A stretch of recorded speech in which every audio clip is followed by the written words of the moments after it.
Vigilant, tireless, implacable.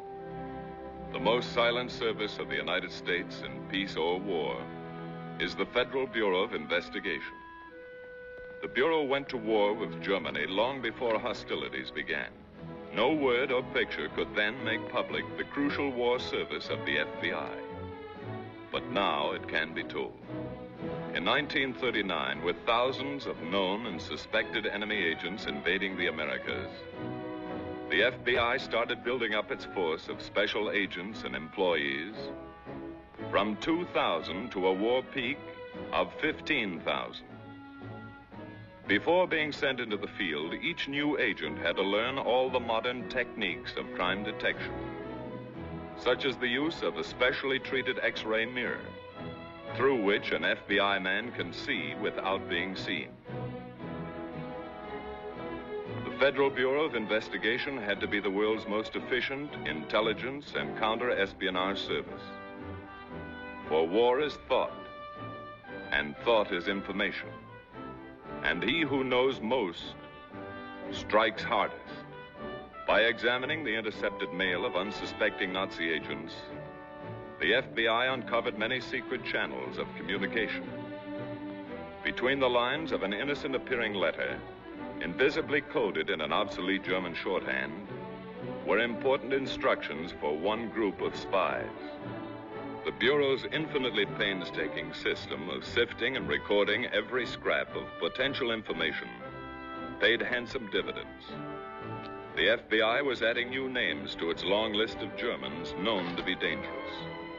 And each day, as fresh investigative reports came in from the field, FBI officials saw more clearly the pattern of German espionage in the United States. Nucleus of the Nazi network in America was the German embassy in Washington, protected until a declaration of war by diplomatic immunity. Long before December 7th, 1941, from a vantage point nearby, G-men photographed the actions of hundreds of suspects. These are the actual films taken by the FBI. They gave Director Hoover and his men a daily record and description of all embassy visitors. This continuous photographic surveillance provided a permanent record to be studied intensively whenever new developments took place. The Bureau soon discovered that the embassy was being used to disperse money for subversive activity in the United States. The Bureau also knew that the embassy had a shortwave radio and was in direct communication with Germany. No one was watched more closely by the FBI than the arrogant Baron Ulrich von Gienen. Although accredited as an embassy official, he was actually chief of the German Gestapo in America. Equally important were pompous Vice Admiral Witoff Emden and his suave assistant Helmut Reber, experts in obtaining information about ships and cargoes. Dr. Hans Thompson, the German chargé d'affaires, tried to win American collaborators. So did his associate, General Karl Bottischer. Parading before hidden FBI cameras were the embassy secretaries. These girls spent evenings in the company of American servicemen. They were having fun, but they were also diligently accumulating information for Germany. The FBI watched them discreetly, knew all about them. By relentless surveillance of embassy officials and all those with whom they associated, the FBI learned that Germany was recruiting American Nazis for its espionage service. In 1939, Nazi fronts like Fritz Kuhn and his German-American Bund were flourishing. The Germans said they were only social gatherings, but the FBI knew that these societies were part of a well-laid German plan to build up a fifth column in the United States. In 1939, on the campus of a Midwestern university, not far from Columbus, Ohio, there was a brilliant young student. Born of German-American parents who were proud of his college record, he was preparing to become a diesel engineer. His name was William Dietrich. Just before graduation, Dietrich was approached by German representatives who offered him a free trip to Germany and a well-paying job on arrival. Dietrich reported the incident to the FBI. When the meaning of the German invitation was explained to him, Dietrich offered his services to the Bureau. With money generously supplied by the Germans, Dietrich bought passage at the German Tourist Bureau in New York City. The Germans felt that Dietrich was an extremely valuable man. So did the FBI. 10 days later, Dietrich was 3,500 miles from New York, in Germany's great port city of Hamburg. On the Klopstockstrasse was a second-rate hotel, the Pension Klopstock, which housed the German High Command's notorious school for spies. Here were trained hundreds of recruits for the Abwehr, Germany's super-secret espionage and sabotage service. Like Dietrich, many of his classmates had been recruited in the United States, and back to the United States they would go when they were properly equipped.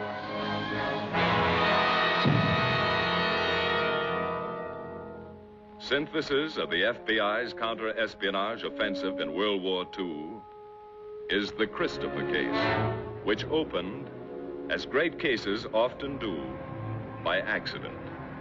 A little accident, at Bowling Green in New York City.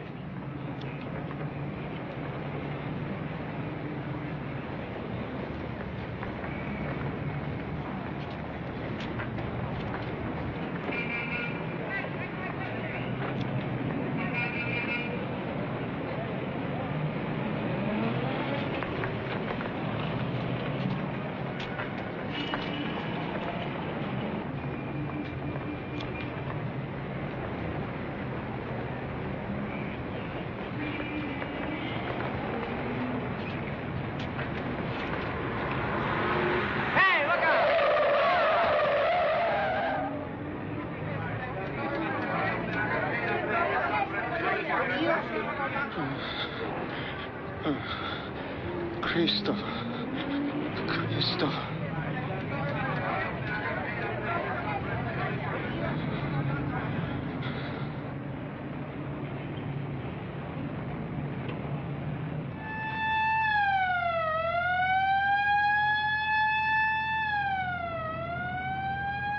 Might as well take it easy, Joe. He's through. Somewhere in the dark web of war was Christopher, the dead man's companion, the man who had retrieved his friend's briefcase and vanished.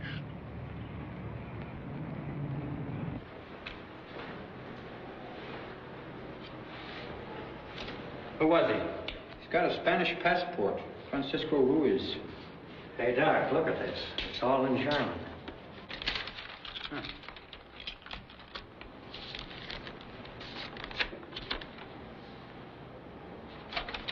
Stuff about ships, I think. And here. Brandkerngeschoss. That means incendiary bullet. Weight, 148 grains.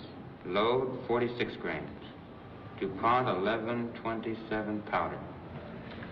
Can you read Spanish, too? Something funny about this. We better get his fingerprints and turn them over to the FBI. Fingerprint.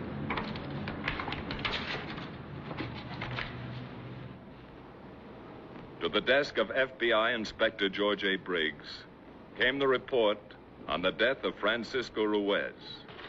In the FBI Identification Division are nearly 100 million sets of fingerprints, so organized that it takes less than 5 minutes to identify a set of fingerprints with those on file. No fingerprints were listed under the name of Francisco Ruiz, but regardless of name, once his print was classified, a search for the individual's identity was a simple matter.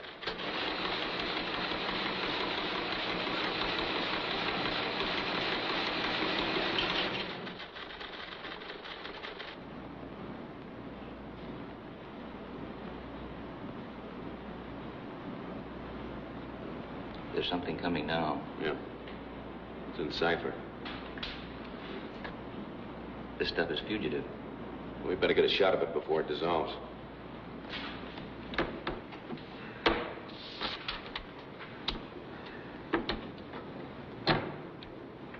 Set? Okay. Send a copy to cryptanalysis. Yes, sir.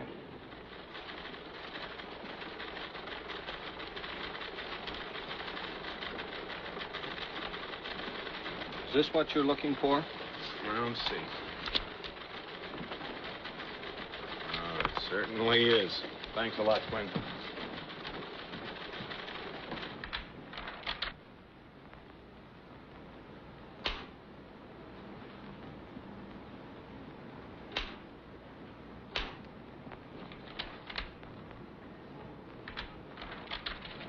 Here it is, Mr. Briggs. Oh, thank you. Herr Christoph wird sich auf Prozess 97 konzentrieren. Herr Christoph wird sich auf Prozess 97 konzentrieren. That translates, Mr. Christopher will concentrate on process 97. What's that? Oh, Herr Christoph, Mr. Christopher will concentrate on process 97. That's all? That's all. Thanks. Thank you. Inspector Briggs knew that the most important American military secret in history was Process 97. Set up a conference with military and naval intelligence immediately. That's all.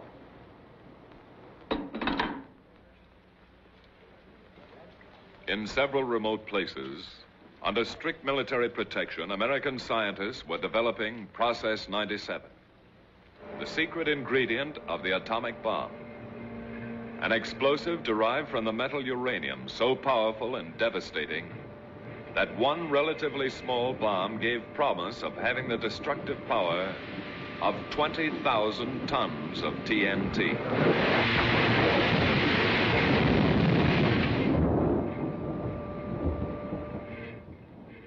A presidential directive gave the FBI the responsibility of coordinating all counter-espionage investigations.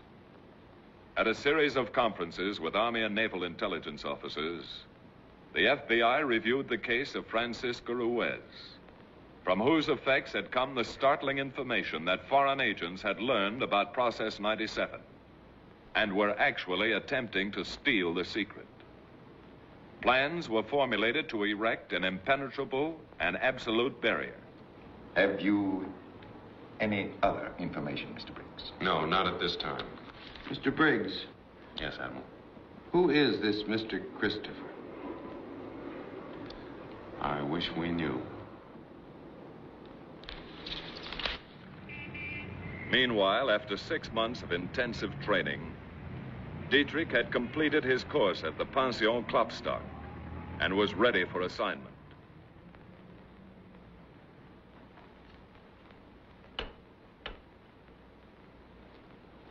For your first needs, $50,000. You will make 3 contacts only. Elsa Gebhardt, Colonel Hammerson, and Adolf Klein. You will keep them in funds. Yes, sir. When you reach New York, go directly to Elsa Gebhardt on East 92nd Street. You will establish contact with Hammerson and Klein through her. Yes, sir. These are your credentials. They're on microfilm.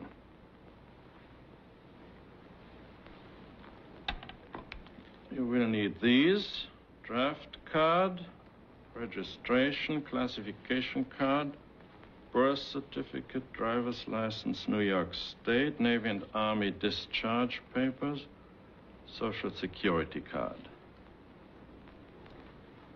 No one could tell them from the originals. One thing more. There is one person in the United States who can countermand the orders I have given you. If you receive instructions from Mr. Christopher, abandon whatever you may be doing and place yourself entirely at his disposal. Mr. Christopher. Is all of this clear? Yes, sir.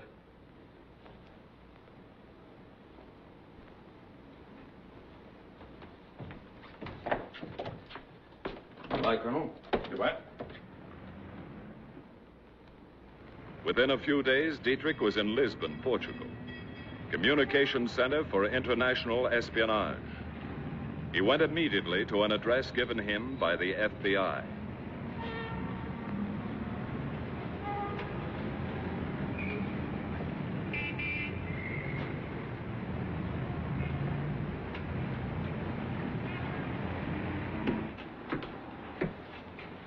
Say, there's something wrong with this watch. I wonder if you'd look at it.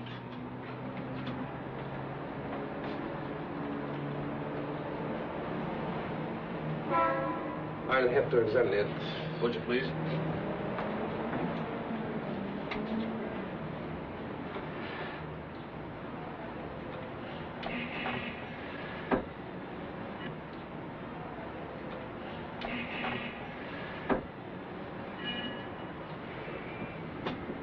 I'm sorry, sir.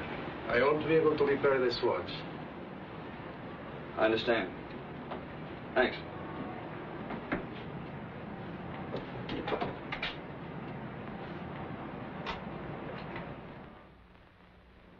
"32 hours later, a special courier coming by transatlantic clipper brought Dietrich's credentials to FBI headquarters in Washington.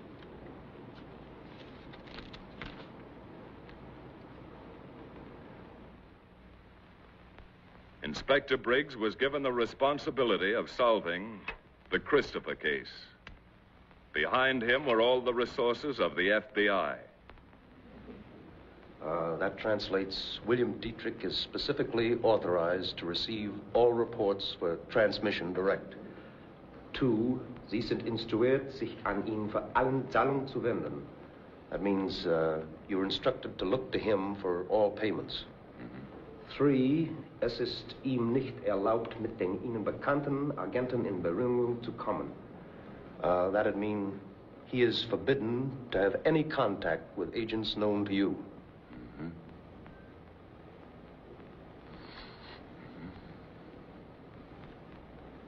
Change that last line. Change it to read, he is authorized to contact all agents known to you. Right.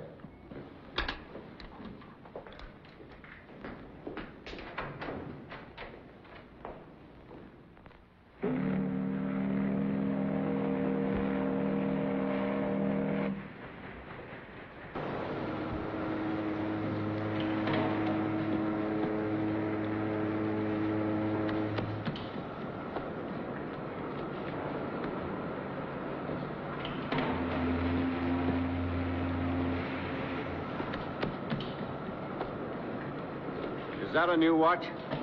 Yeah. Did it cost more than $100? Oh, I don't remember exactly. Do you mind if I take a look at it? Certainly. There you are.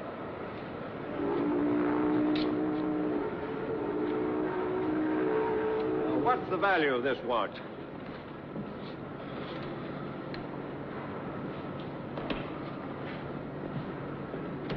Oh, it's about $90. Thank you. Here's your watch. Oh, thanks.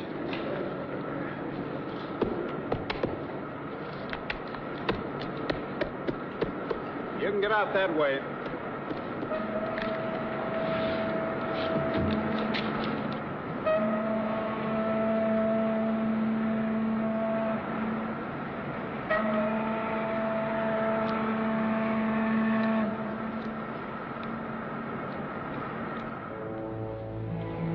Just off Madison Avenue in uptown New York, there was a 5-story dwelling.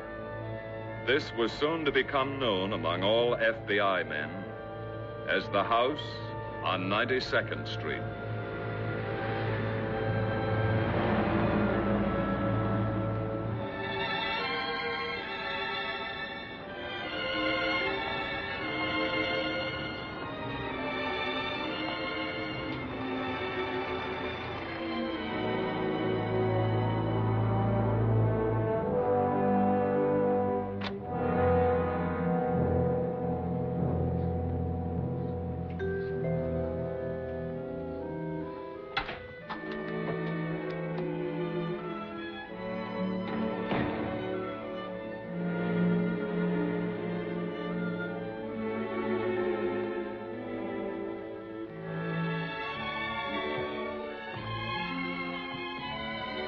May I help you? Miss Elsa Gebhardt? Yes. I'm Bill Dietrich. I have a message for you from Felix. How is Felix? You mean Felix Brown of Miami, of course. I mean Felix Strassen of Hamburg. He asked me to pay his respects.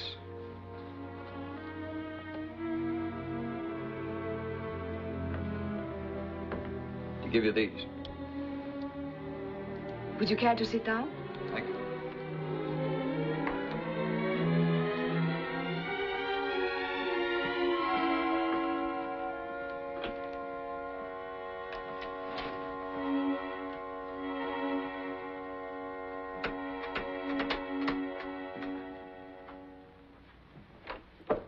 The new one has arrived, Bill Dietrich. I have his credentials here. Max, turn off the light.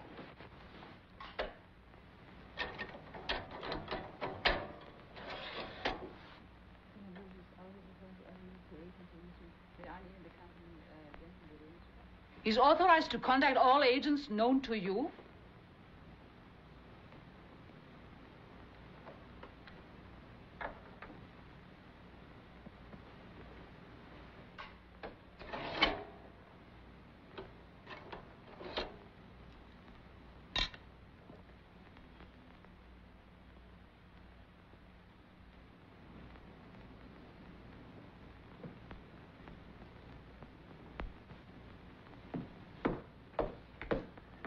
Everything all right? You'll want your credentials back. Yeah. I brought you some money. You know what I'm going to do over here. I've been expecting you. I understand you can help me make certain contacts. Yes. We can start right away. Would you come with me?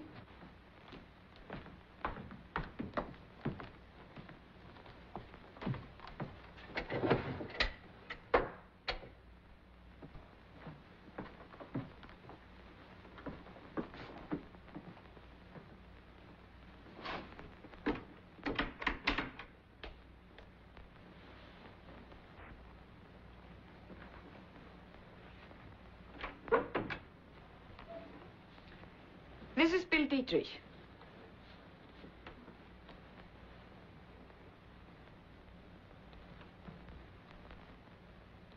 Where'd you come from? Germany? Where in Germany? Hamburg. Pension Klopstock. Klopstockstrasse. Who gave you instructions to come to America? Colonel Strassen? How did you get here? I came by freighter. From Hamburg? No, from Lisbon, Portugal. When did you leave Lisbon? 3 weeks ago. How long did you stay there? 2 days. I had to wait for the freighter. You stayed undercover? Yeah, at the Grand Hotel. Whom did you contact in Lisbon? No one. You're sure of that? I had strict orders not to contact anybody. When did you get here? I don't see why I have to answer all these questions. Didn't you show them my credentials? Yeah. We seen him. Maybe he doesn't want to tell us when he got here. Is that right, Mr. Dietrich? I have no authority You to... got off of the boat at 10:17 this morning. You left the pier at 10:50. You took a cab to the Martinique Hotel at 32nd and Broad. You checked in and stayed there until 12:30. Then you took a bus to 42nd Street in Times Square and walked to the Silver Dollar at 46th Street and had a cup of Java. Then you come here. Why didn't you come right here? Why did you go to a hotel? Well, I wanted to take a bath, and I... Well, it looks like you know all about me. Yeah, we're going to keep on knowing. Before you arrived, we worked in small groups, unknown to one another. I see. What's so special about you, Mr. Dietrich, that you are allowed to know all our agents? Those are the orders. It looks like we're all taking a chance on you, mister. Everybody takes a chance. Hamburg wants their agents to be in a position to send information direct, through me, in the event of emergencies. Who are these people? Max Coburg, Konrad Arnold. They used to be with the Eisner Wachtbund. Johanna Schmidt. She has special duties. Gestapo. I know about you from Hamburg. What do you know? Usual things. What's your job? We got to get stuff through faster. Radio's best, so I'm going to set up a shortwave station. I'll need some help. What kind of help? Radio parts, mostly. It looks suspicious if I bought them all myself. What do you want? Well, I have a list here. I'll let you know where you can send them.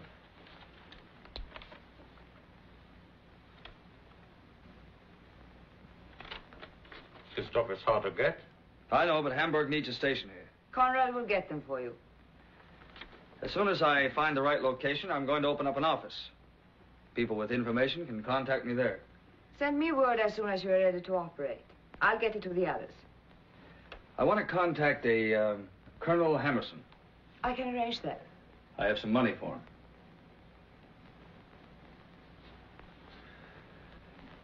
Well, I want to get started as quickly as possible. Certainly.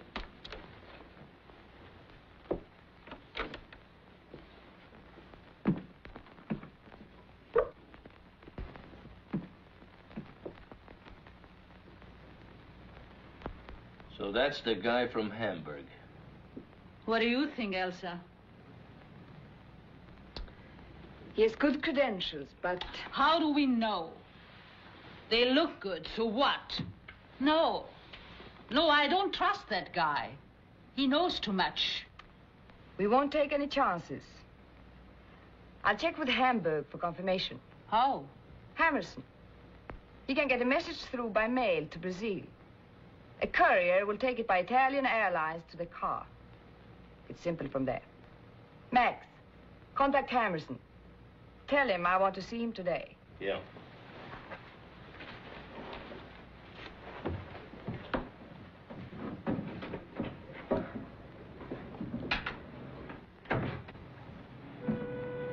Following a prearranged plan for maintaining contact with Dietrich, Inspector Briggs set up a special office in New York City. Here's some air raid literature for you to pass out. Right. Now, I want to know who actually lives in that house and what floors they live on. Shall we get a layout of the outside? No, we'll get that later. Okay, we'll get right up there.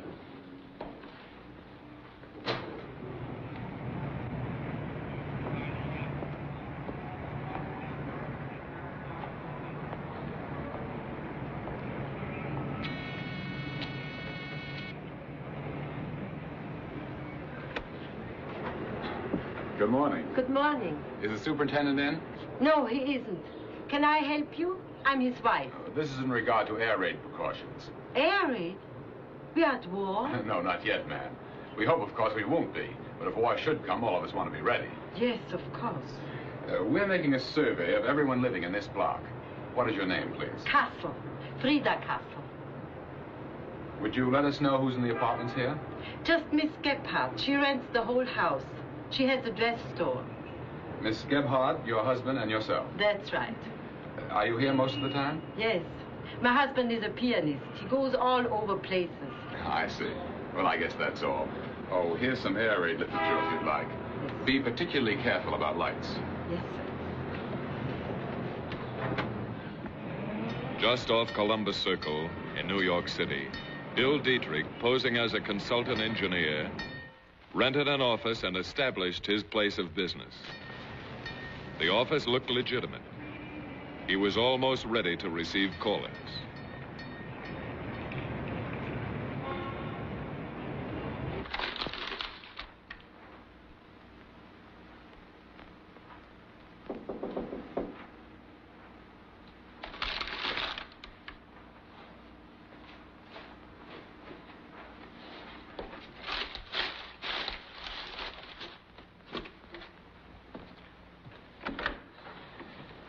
Morning. Good morning. Are you Mr. Dietrich? That's right. I believe we have a mutual acquaintance, Felix Strassen. Come in. Felix Strassen, yes, I knew him in Hamburg. I feel sure it must be the same man. I'm Colonel Hammerson. Glad to know you. Won't you sit down?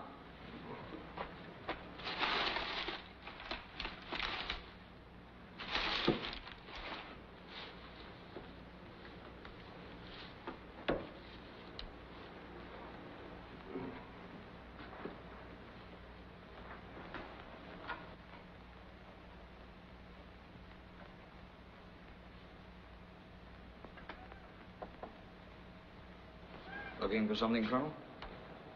I'm just naturally cautious.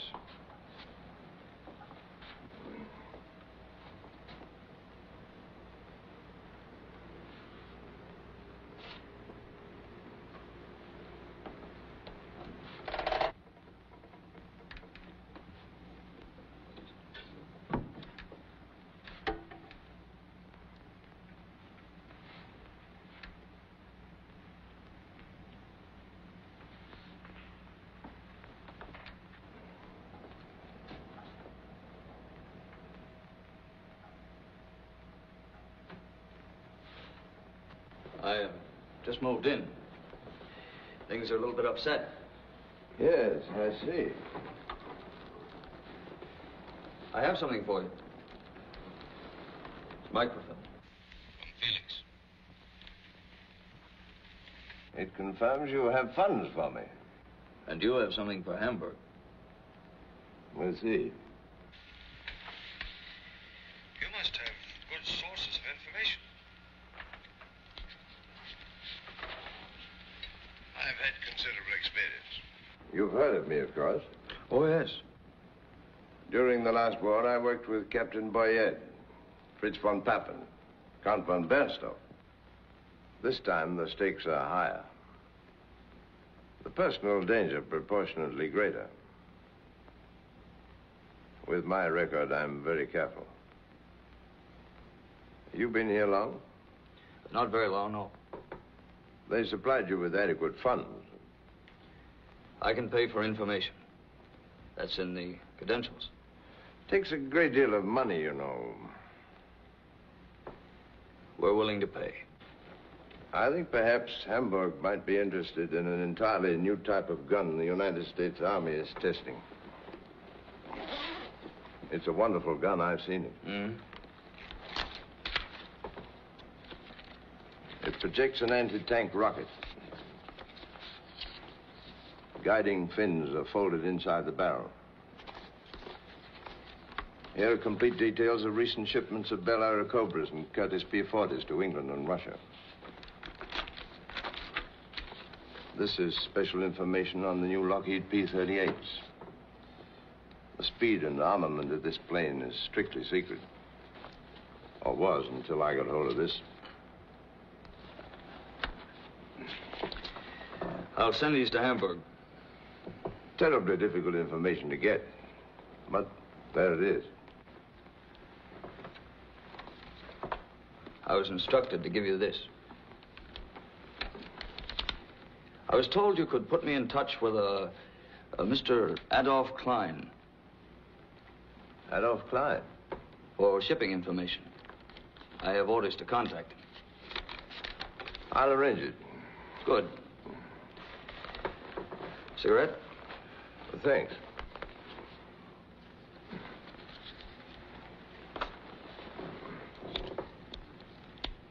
How can I get in touch with Christopher? Why? He's my boss. I've never even met him. He's my boss, too. Yeah? I haven't met him either. You'll take care of me on Klein. Oh, yes. Where'll I find him? I'll contact him and arrange a meeting. When will this be? I'll let you know.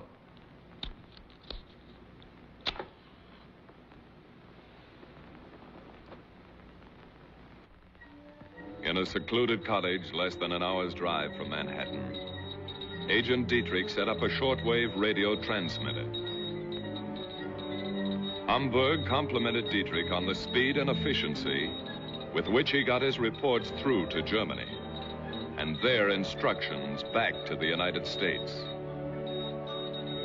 They did not know that Dietrich's little shortwave radio had a limited range and that all his messages were beamed to a secret FBI long-range radio station not far away. From this point, the FBI relayed Dietrich's messages to Germany on the wavelength and schedule, and in the code that the Germans had given him. He, in turn, received all replies and instructions from Germany the same way. Through the counter-espionage station, of the FBI. But all messages in both directions were first teletyped to Washington for immediate examination.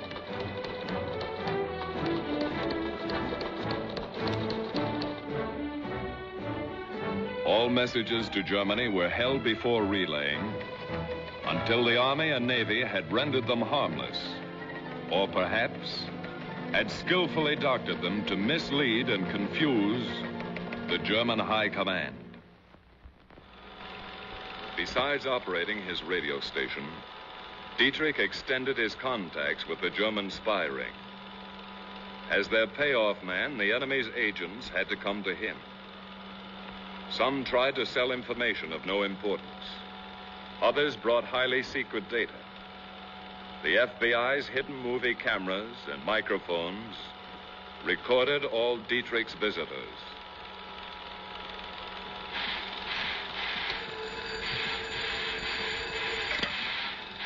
Hello. Suddenly and disastrously, Japan struck at Pearl Harbor. On this momentous, infamous Sunday, the FBI sprang into action just as swiftly and effectively as the rest of the nation's armed forces.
Within 24 hours, all known enemy agents and saboteurs were taken into custody, with a few purposeful exceptions. Important agents like Colonel Hammerson, Elsa Gebhardt, Konrad Arnulf, and Johanna Schmidt were left at liberty.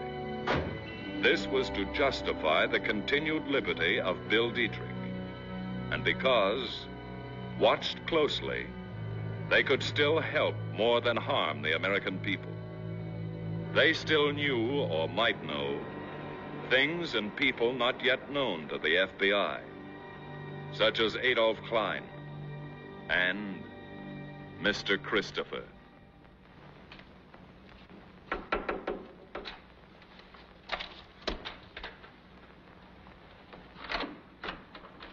Oh, Colonel Hammerson. Hello, Dietrich. Is it sort of dangerous for you to be coming here now? Yes. The war makes everything difficult. Every day they're picking up more of our agents. But I've made contact with Adolf Klein. When can I see him? Immediately. You'll have to come with me now. Good.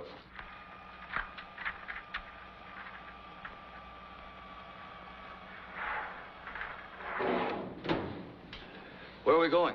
I'm not at liberty to say. Come on.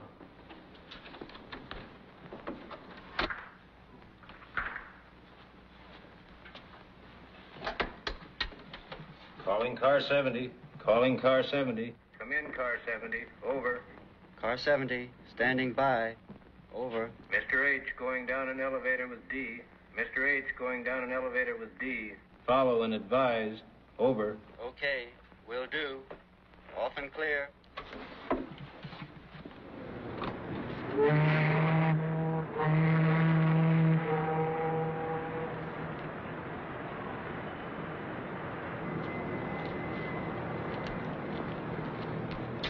Here it is.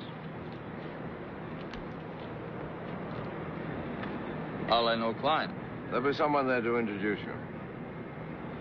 Well, aren't you going in with me? No, I shan't see you again for a long time. We got to be very careful from now on. Good night. Good night.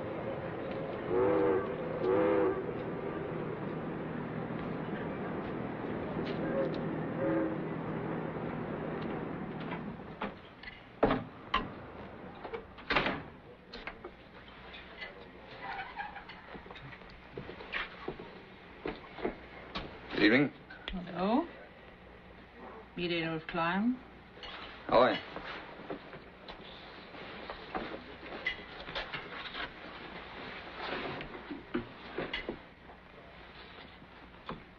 Glad to know you, Adolf Klein.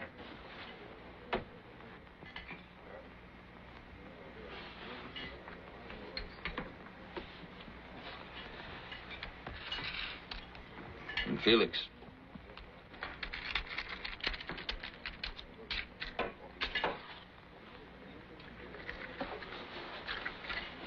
Is that all? Mm-hmm. Well, it takes money to operate. You talk. I'll pay.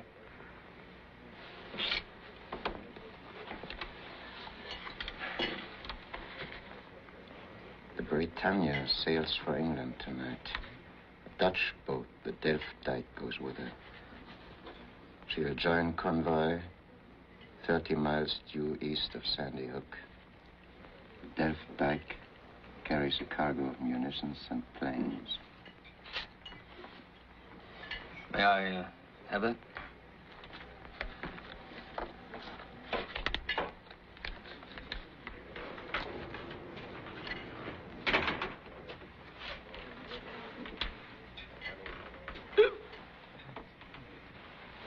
Who's that? It's Gus Hausman. He works for me. He's drunk. He is a good man for information when he isn't drinking.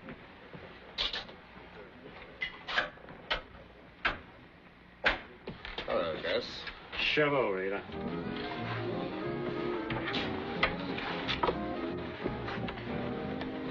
Who are these people? They're friends of mine. You're the payoff man. Is that right? That's right, Gus. He's going to take good care of us. Just take care of you. You know where he gets his dope on ships, don't you? I give it to him. That's where he gets it. Who's going to take care of me? Oh, come on, Gus. I'll buy you a drink. I had a drink. How would you like to know that Queen Mary's back again? She's loading 40,000 drums of oil. How would you like to know where she's going? Australia, that's where she's going. And she's full of troops. How much dough is that worth? I pay Klein. He'll take care of it. Oh, you pay Klein. Who pays me? I'm going to take care of you, You Gus. take care of nobody. You gonna pay off? He'll have to operate through Klein. Okay. Okay. Let's forget the whole thing. I know where I can get some real dough. Maybe I'll just spill the inside story on what's going on around here. I don't know who you are, sister, but tell me again when I come to see you. I'll bring you a nail file and cut through the bars.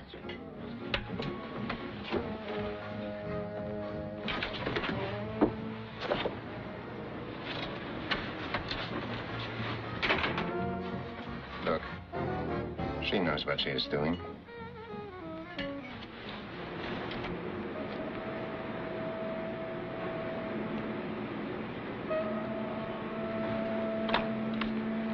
Hey, bud. Got a match? What? You got a match?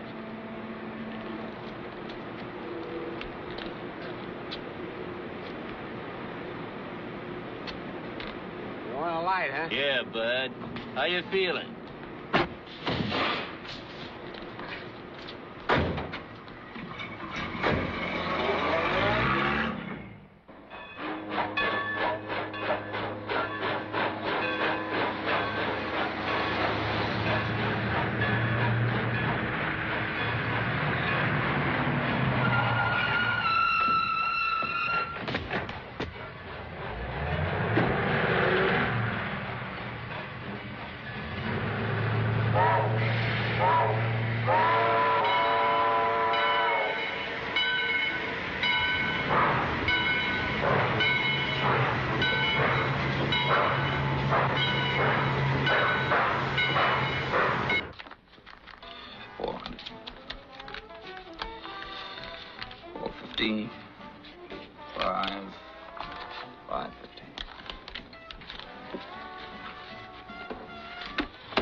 much money to operate.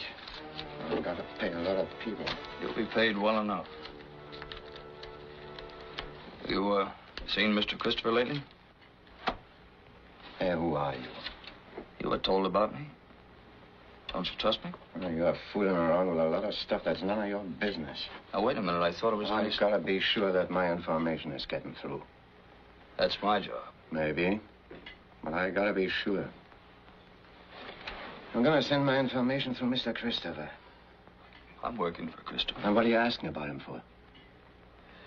The war's changed things. Only Mr. Christopher can change things. Well, that's the way you want it. That's the way it's going to be.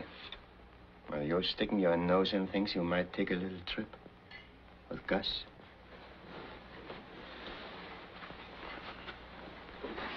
Good night, Klein. I don't even know you.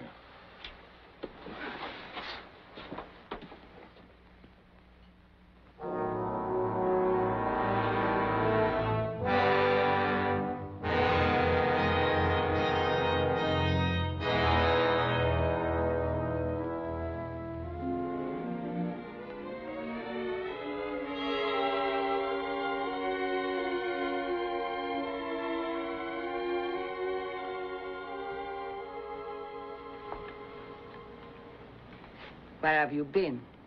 I just came from the office. Where were you last night? The radio station? Weren't you supposed to meet Klein last night? Yeah, I met him.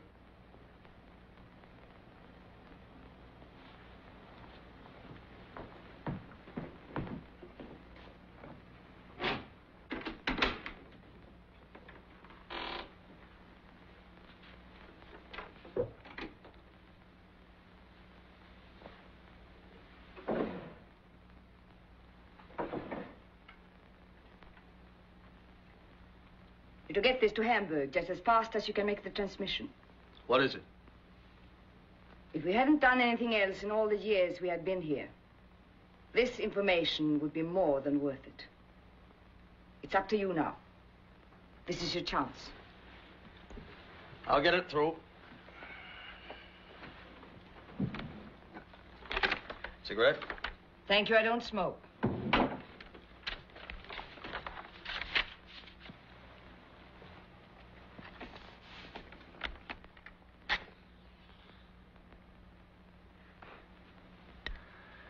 Could I see them?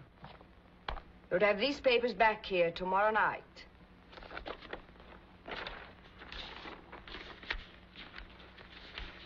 Tomorrow night? That's a tough order. I've got to put this in code. It'll take time. Orders are not to be questioned. It'd save time if I could burn them when I was finished. This information will also be sent by mail tomorrow night. These orders come from Mr. Christopher. Christopher? Yes. They were delivered to me less than an hour ago.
I just saw Dietrich leaving. Did he tell you about Adolf Klein? No. What about him? He was picked up last night. Violation of selective service. FBI. Dietrich was with him. When he was picked up? That I don't know. He didn't tell me. I wonder if he knew. We've got to be careful about Dietrich. Have you been able to get through their confirmation copy yet? Well, it takes time. With the war on, there are a lot of restrictions. I won't be satisfied until I have it in my hands. Have you any reason to suspect him? No. There may be nothing at all to worry about. But until that confirmation copy comes from Hamburg, he must be watched. We are doing our most important work right now. Dietrich is a vital part of that work. If he fails, we all fail. Max. Yeah? Get down to the radio station. Cover Dietrich. And keep him covered.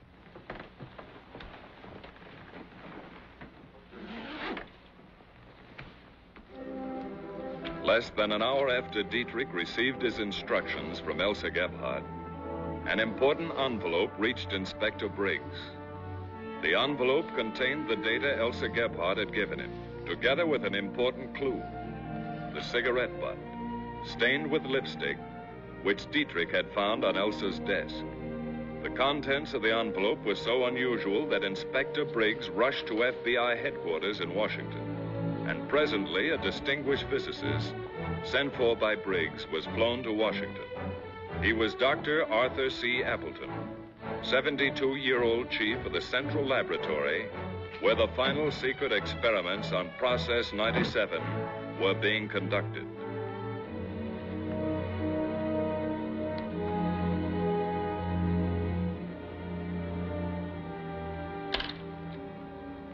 Gentlemen, these papers contain data on Process 97. It is appallingly accurate. These are details of experiments which we made barely 2 days ago. Dr. Appleton, we must send this information on through to Germany. Now, would it be possible to change a few details in order to set their scientists off the track without arousing the slightest suspicion? Of course it is. It would? We've been thrown hundreds of times ourselves by the slightest error. Now, we're going to need your help to change that data. Do you think you can do it tonight? I can start immediately. Inspector Briggs ordered the Central Laboratories placed under strict and continuous surveillance. Through an X-ray mirror in the rear of an ordinary delivery truck, movies were taken of even the most trusted individuals working on Process 97. This method of surveillance enabled the 400 FBI agents now assigned to the case to become familiar with the faces of every worker permitted to leave the plant. This facilitated the FBI's difficult job of tracing all of their activities and all of their contacts.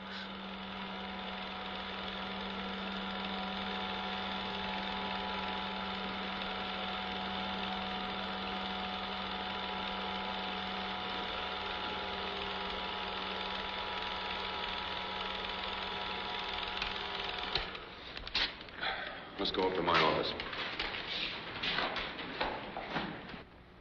The cigarette which Dietrich was shrewd enough to take from Elsa Gebhardt's desk was examined by FBI technicians. Without a doubt, the woman who had delivered the data from Mr. Christopher was the woman who had left the cigarette. It was still the only lead to her identity. First, a portion of the stained cigarette was examined by spectrograph to determine what properties it contained.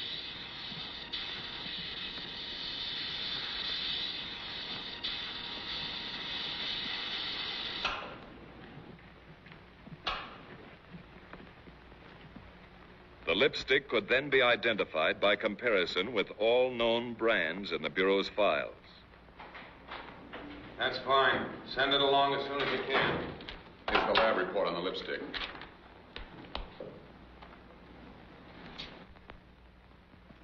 The analysis revealed a particular brand of lipstick used by 98 different beauty parlors in New York City. By checking the clients and operators of these establishments against the records of every known suspect, the FBI narrowed their search to one particular beauty parlor and one particular suspect, Louise Vaja. Well, what was in the envelope to cause so much trouble? Don't you know? I understood. Family messages from people in Germany to be smuggled underground. I saw no harm in it. Perfectly innocent messages.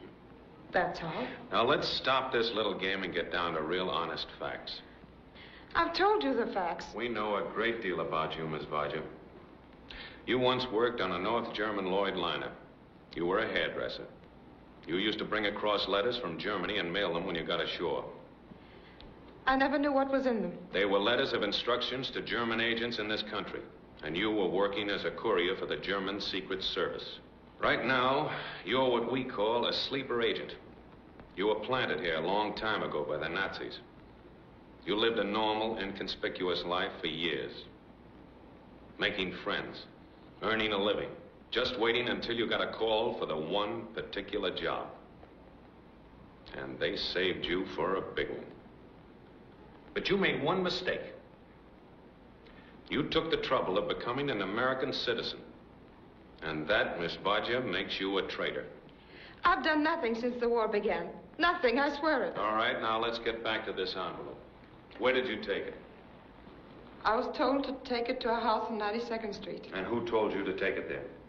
I don't know. Could it have been a name like Mr. Christopher? I don't know that name. Are you sure?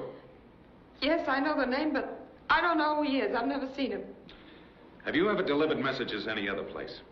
Just the house and to a bookstore. Bookstore? If something goes wrong, I deliver the messages there. What bookstore? It's on 59th Street. I think the name is Lang. Aren't you sure? Yes, it's Lang's bookstore. You have a friend who's a scientist. He's engaged in very important war work. What is his name? I have no friend. Yes, you have, because he visits you at your home.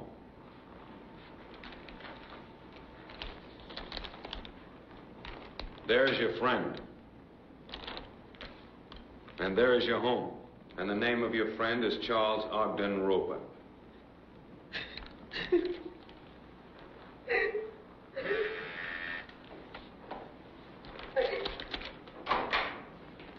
keep this young lady in custody.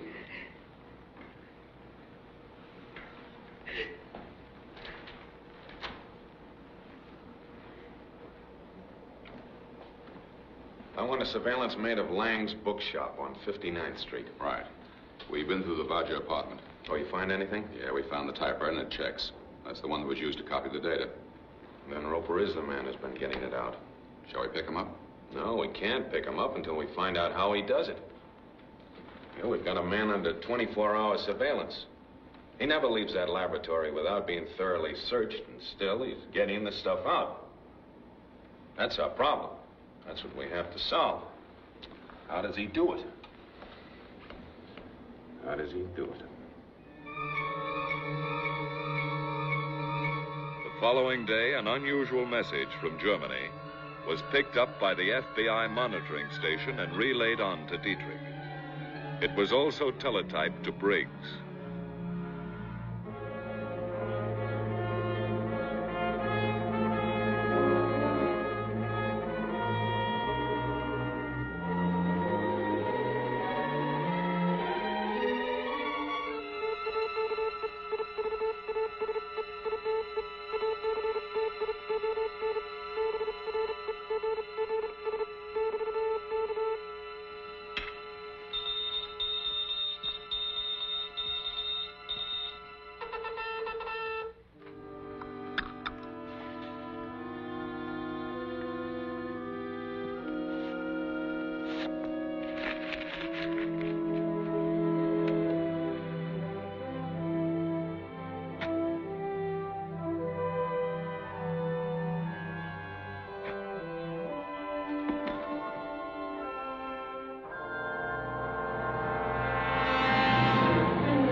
Black coupe, 516 New York.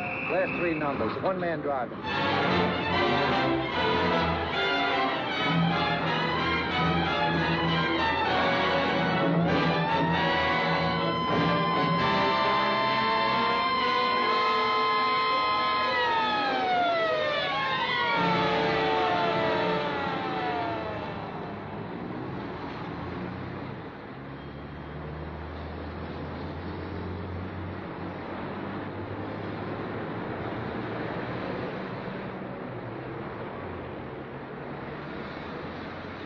Let me see your driver's license. I haven't got it with me. Well, let's see your registration card. I haven't got that either. Okay, buddy, you better come down to the station house with me. We want to check up on you. Have you anything to say? I prefer not to say anything till I talk to my lawyer. All right. What's your lawyer's name and telephone number? Rector 23515. Ask for Mr. Briggs. You received that message from Hamburg today? That's right. Have you done anything about it? Well, not yet, Mr. Briggs. I was about to contact you for advice when the message came to meet you. Oh. We think that this may be the lead that we've been looking for. It might be. What does it mean to you? Gedächtniskünstler. That's a familiar word in Hamburg for a very special type of agent. Yeah.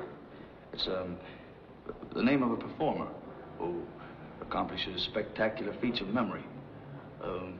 Memory artist. Memory artist? Hamburg's always looking for people with unusual memories. They take a special course just to improve their memories further.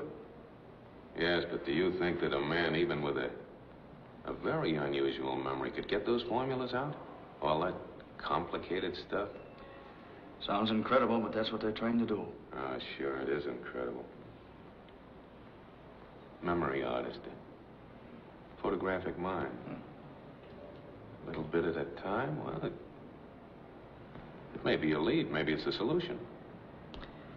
What'll I do about the message? Well, you just send it through your regular channels. Oh, anything new on Christopher? No, not yet. Mm-hmm. Well, I'll arrange for your bail and fine. Oh, when you give the message to Elsa, why, be very sore at the police, huh? Yes, sir. Don't overplay it, you know.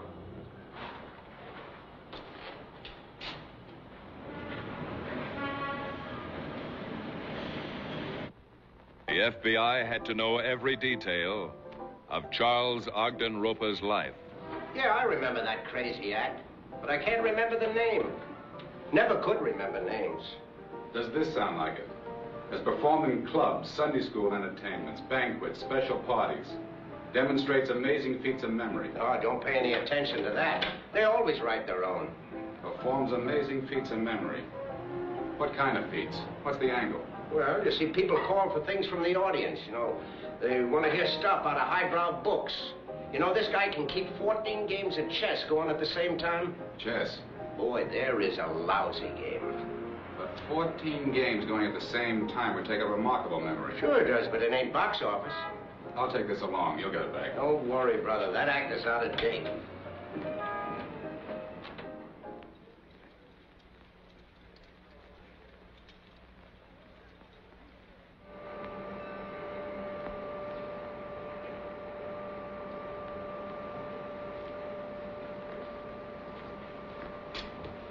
Mr. Roper. Yes? I'd like to see you in my office. Yes, Dr. Appleton.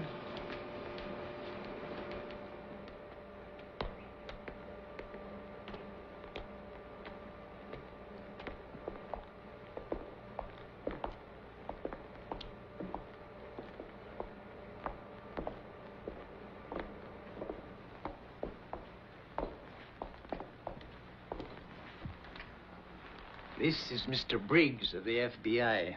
Mr. Roper, my credentials. Sit down, won't you?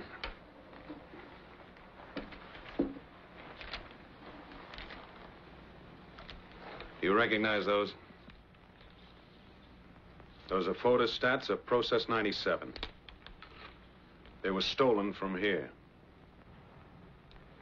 I understand that you're one of the workers allowed to leave the Institute. A few evenings each week, yes. And you always spend those evenings with a friend in town. We play chess. Chess? I never go anywhere else. She's an old friend of mine. I've known her a long time. How long? About 3 years. Shortly after we intercepted this data, $5,000 was paid into your bank account. That money was from securities I'd sold. Doctor, what do you want to know? This gentleman thinks that you memorized parts of that formula before you left here. And when you got to your friend's house, you set them down. We know all about you, Roper. We've traced you back to the day you were born. We even know the approximate date that you're scheduled to die. You might be interested in this.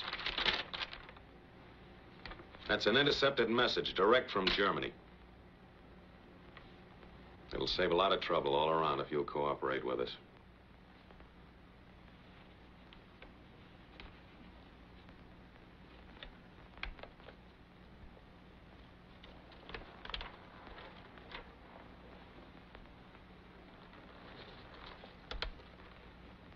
What do you want to know? You typed the formula on a typewriter owned by your friend and gave them to her, didn't you? Yes.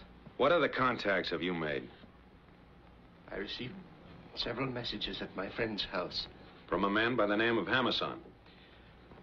I don't remember. You don't remember? A man who can keep 14 games of chess going at the same time, and you don't remember? You've been playing with a very dangerous group of German agents. We know. We've seen them work. They don't mind murder. You were the next one on their list, as soon as you finished your job. Did you ever get a message from a man by the name of Christopher? Yes. Now, isn't it possible that Mr. Christopher and Colonel Hammerson are one and the same? I don't know. I've never seen either of them. Did you ever deliver Process 97 data to any other place besides Louise Vage's apartment? Yes, after she was arrested, I received instructions to take the data to another address. I made my last delivery this morning. And where was that? Lang's bookshop on 59th Street. I put the material in a book. What book? Spencer's First Principles. And what was it you delivered? What was it, Roper? I gave them the latest data on our final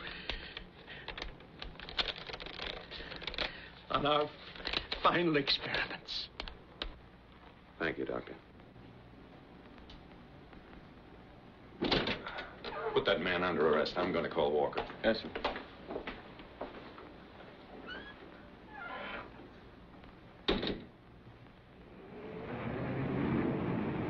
For some time, Lang's bookshop on busy 59th Street was under constant surveillance.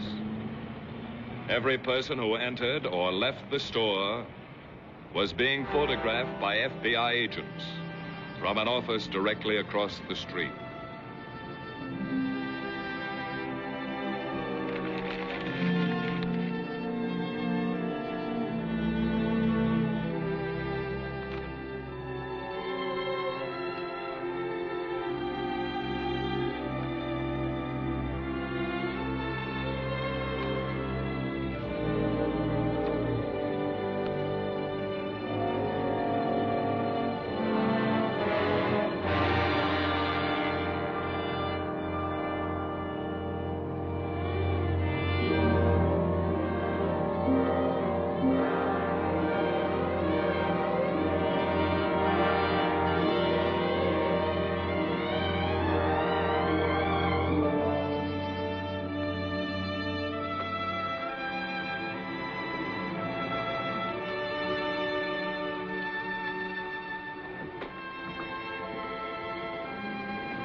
Can I help you? Yes, I believe you can. Are you looking for some particular book? Yes, but I can't seem to find it. Oh, what is it? Have you by any chance got a copy of Spencer's First Principles? Spencer's First Principles? No, I haven't had a copy of that for some time. I might be able to get it for you. That's funny. A friend of mine said he picked up a copy here. That's very possible. Although it must have been some time ago. No, this morning. I'm afraid your friend made a mistake. Oh, excuse me, I have a customer. I don't think you're going to have any customers for some time. I'm from the FBI. We'd like to talk to you at our office. Now? Right now.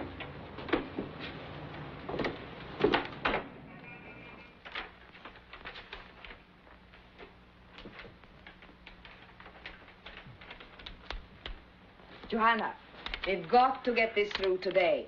Where's Bill? At his radio station. Now, you and Conrad take this out there. Stay there while he puts it into code. Make sure that he sends it, because everything depends on you getting that through. He'll send it. Then bring it back here. Is the confirmation copy on Bill come yet? No. We expect it any time now. The clipper's been delayed. Do you think we ought to take this chance on him? There's nothing else we can do. He's still our fastest channel to Hamburg. We've got to take a chance. Okay, let's go.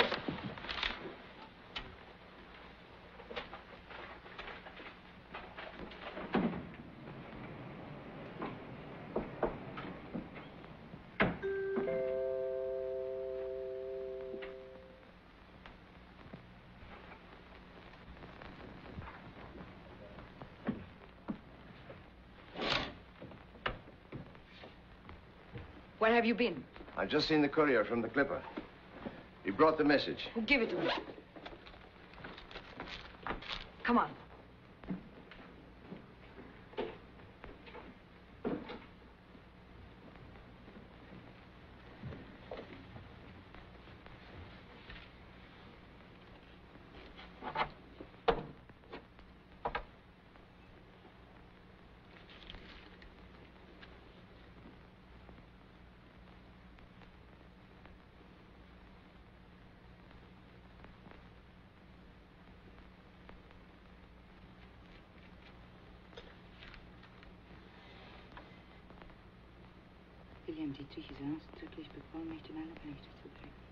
Es ist ihm nicht erlaubt, mit den Ihnen bekannten Agenten in Berührung zu kommen. He's forbidden to contact any agents known to you. Matt!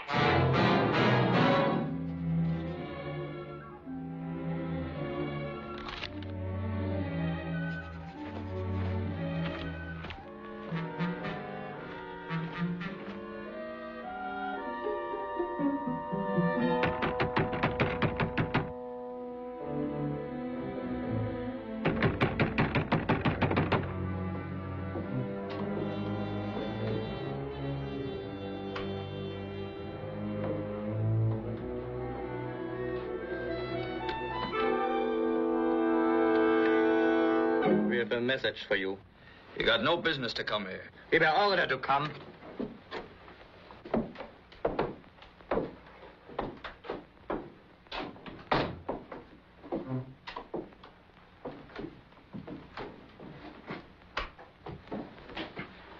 This kind of thing's dangerous. We weren't followed. This is from Elsa. You have to send it immediately. This is important.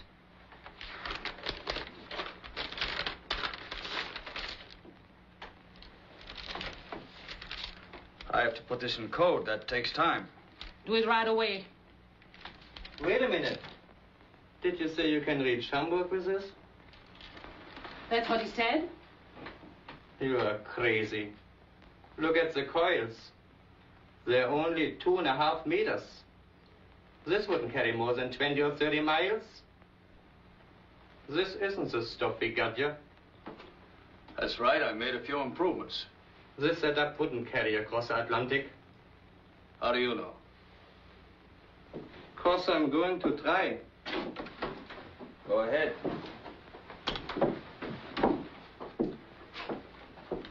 The call signal's AOR.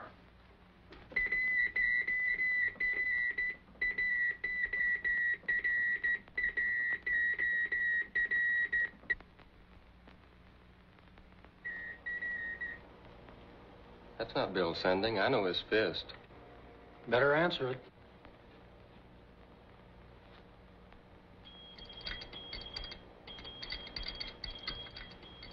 What's that? That's not Hamburg. There's no mush. It's coming from somewhere nearby. Where's it coming from? How would I know? It's not up to me to ask questions. I follow instructions the same as you. Maybe it's a relay station, picking up messages from a small set like this and boosting it across when conditions are right. That's a new one. Transmissions across the Atlantic are uncertain. I can't sit here all day waiting to send messages. I don't believe you, mister.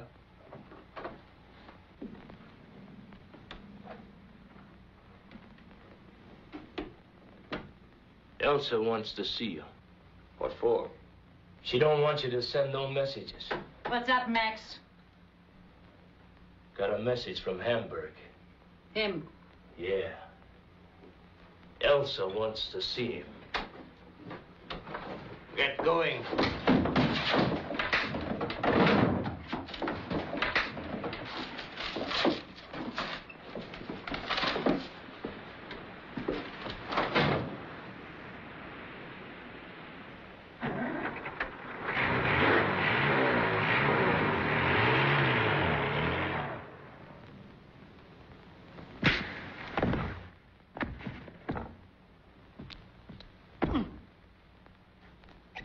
What'll that do? It'll make him talk. It takes time. 3 injections. In about an hour, he'll be answering questions. What'll it do to him? He'll tell you the truth. Scopolamine. Drug's part of the brain. I want to know about that envelope and his radio and a lot of other things.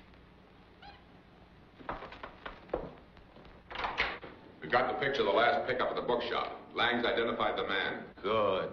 Match that with all the film we've got on the Christopher case. The Barger house, Dietrich's office, the gown shop, everything we've got. Right. All you from the projection room.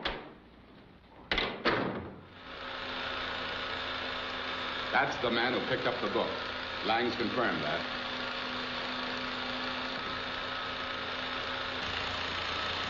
And that's the match.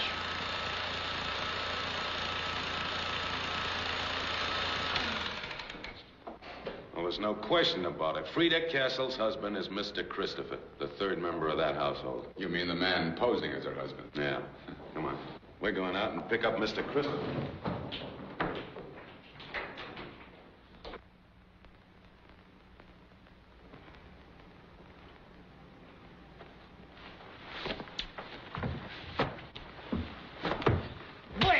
Wake up and talk.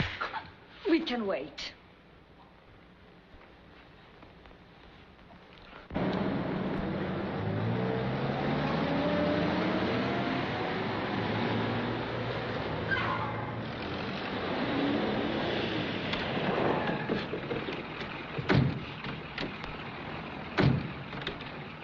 You're not going anyplace. Come on.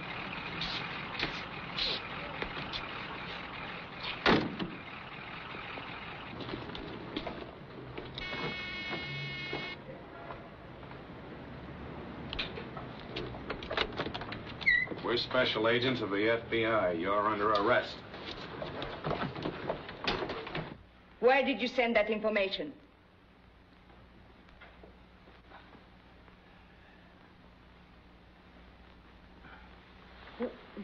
Give him another shot. That won't do any good. Well, he's no good to us as he is.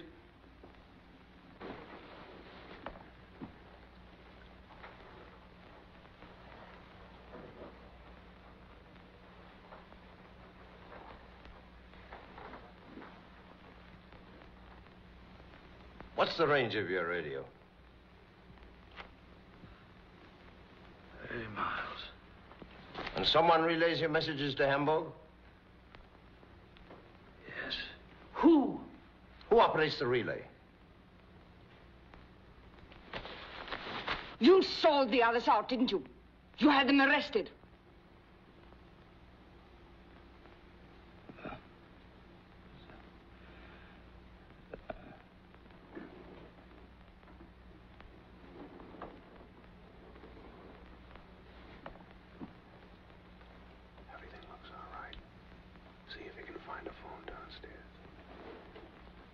If he doesn't tell us what we want to know, shoot him.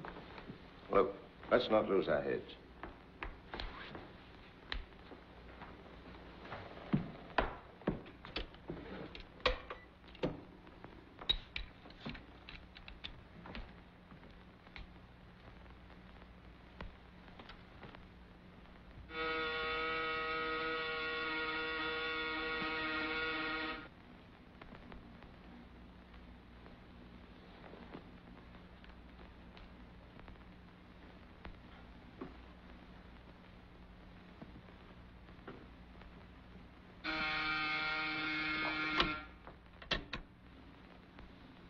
Yes?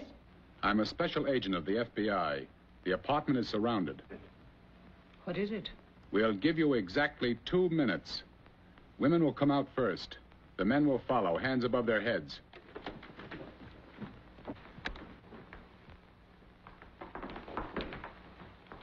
It's the FBI.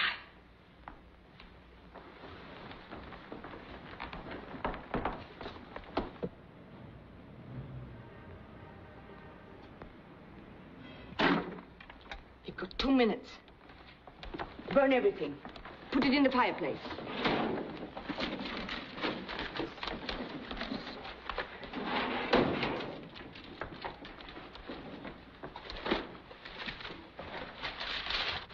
Joanna, give me the papers on Process 97. We've already failed once today. We cannot fail again. Nothing matters except getting this information through. Our lives, nothing. There's one chance left. To contact the courier from Hamburg. I've got to get out of here. You'll have to cover for me. Delay them all you can. It may mean the lives of every single one of us, but this information must be on its way to Hamburg tonight. Line up.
Thus ended the Christopher case.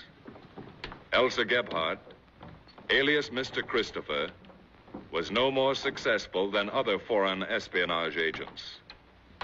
Process 97, the atomic bomb, America's top war secret, remains a secret.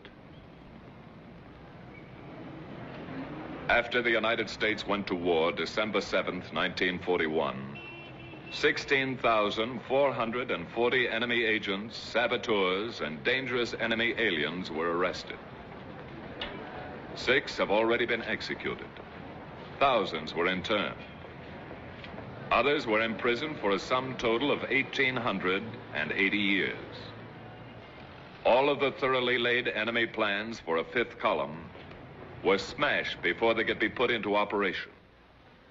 Not one single act of enemy-directed sabotage was perpetrated within the United States, nor was one major war secret stolen. The Federal Bureau of Investigation continues to be the implacable foe of all enemies of the United States.